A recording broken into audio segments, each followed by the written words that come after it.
Saudara, kalau hari ini ada pengumuman dari gereja menyatakan bahwa bagi saudara yang sudah melayani selama lebih dari 10 tahun akan memperoleh sepeda motor.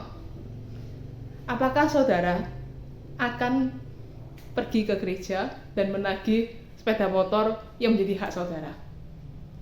Kalau saya sebagai seorang hukum, saya ini bergelutnya emang dengan hak dan kewajiban orang. Jadi dalam prinsipnya itu adalah hak kita tuh ya harus dijalankan. Atau kalau kecuali ada kondisi khusus maka kita tidak menjalankan. Tapi prinsipnya hak itu dituntut, diminta. Tapi rupanya Paulus tidak demikian prinsipnya. Paulus ini dituduh oleh orang-orang bahwa dia ini bukan rasul beneran. Tapi Paulus dalam pembelaannya dia menjelaskan, loh, aku ini rasul sungguhan. Bisa dilihat dari buah pekerjaanku, yaitu kalian para jemaat. Dan selama aku menjadi rasul, aku tidak pernah menggunakan hak-hakku sebagai seorang rasul. Kalau misalnya hak apa? Misalnya hak untuk bepergian dengan istri, hak untuk dibebaskan dari pekerjaan, karena dia kan fokus pada melayani jemaat. Hak untuk hidup dari biaya hidupnya ditanggung oleh jemaat. Paulus ternyata tidak menggunakan hak hanya itu.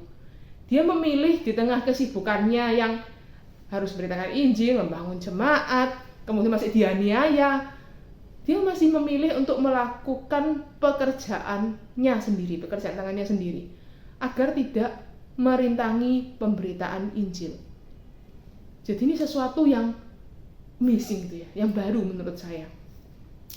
Menjalankan hak itu tidak salah, tetapi Paulus di sini punya pemikiran yang lebih jauh.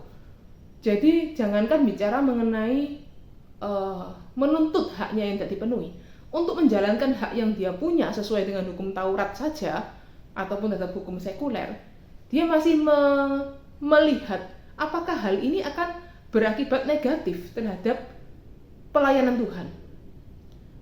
Paulus menganggap bahwa jika dia menjalankan hak-haknya, maka akan merintangi pemberitaan Injil. Jadi di sini ketika Paulus ini punya hak, dia masih bisa mikir, bukan langsung dijalankan. Dia masih bisa melihat apakah dengan saya menjalankan hak ini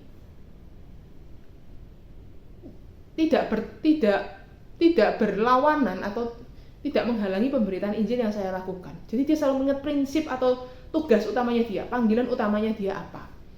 Nah, mungkin ibaratnya ya, hal yang masalah ini mungkin ibaratnya seperti yang ini terjadi. Mengenai misalnya anggota dewan, gaji dan tunjangan, kan terjadi demonstrasi dan sebagainya.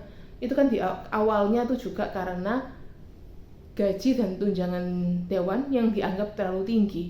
Gaji dan tunjangan dewan ini dinaikkan, yang membayar adalah rakyat.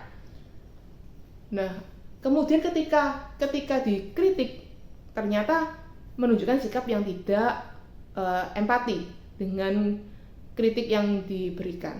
Makanya kemudian masyarakat banyak yang sebel gitu ya, banyak yang benci.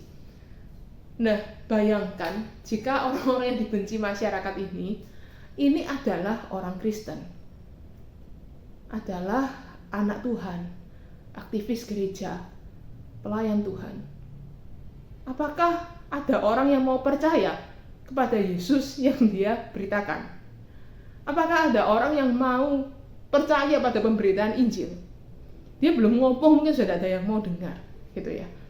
Jadi dampak seperti itulah yang bisa kita pikirkan, tidak hanya skala yang besar, tapi dalam setiap langkah yang kita ambil, apakah yang saya lakukan ini malah menjadikan Injil tidak bisa diterima atau bertentangan dengan prinsip Alkitab yang sebetulnya harusnya lebih tinggi, gitu. Mari dalam renungan hari ini kita bisa merefleksi dan menjadi tuntunan bagi diri kita ketika kita menjalani hari-hari kita. Shalom.